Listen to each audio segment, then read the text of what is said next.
This is Jeff Altman, Big Game Hunter. Welcome to Job Search Radio. Are you looking for a new job or interested in leveling up? Job Search Radio is your go-to resource for insider tips on job hunting and growing your career. Here's your host, Jeff Altman. Episode 388 of Job Search Radio. I'm your host, Jeff Altman, the Big Game Hunter. I'm the head coach for JobSearchCoachingHQ.com, and welcome. September 11th is a sad day for me because I was in New York at the time the towers were attacked and saw the second one come down live. It was a stunning day, and I'll simply say this is always a tough day for me. So, well, whatever. I'll just simply say I hope this show is helpful for you. It's one that I think really will. So with that, let's get going. Would it be a bad idea to be upfront about this is the question, what am I getting paid in a job interview? So they want to know whether they should disclose what their current earnings are. Now, to be clear, you generally have two choices. You don't disclose is the advice many coaches give. And the issue becomes that for many salary levels, your choice becomes disclose, or if you don't, the interview is over. So the advice normally is don't disclose because you get boxed into a number and a range, and their expectations are going to be lower of you.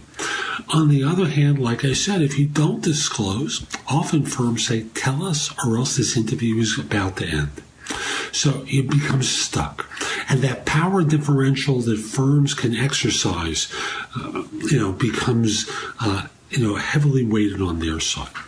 So what I would say is, if you do choose to disclose, as frankly for most of you I think you should, the response has to be, and now that I've said that, what's the salary range for this position?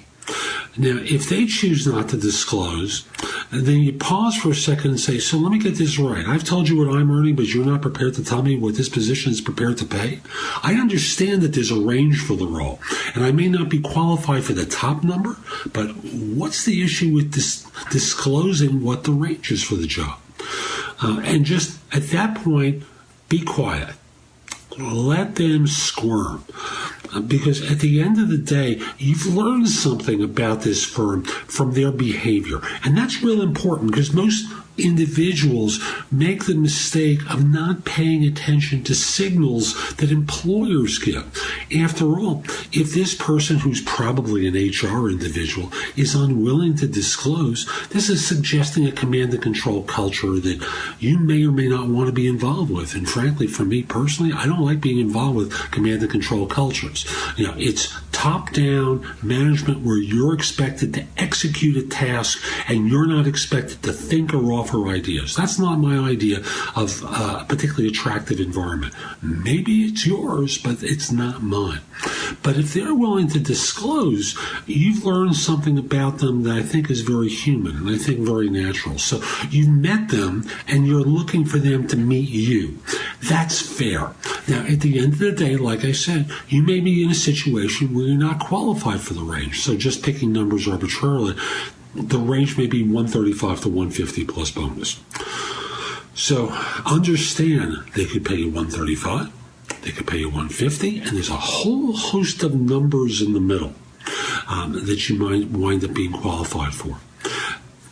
When all is said and done, not disclosing carries risk.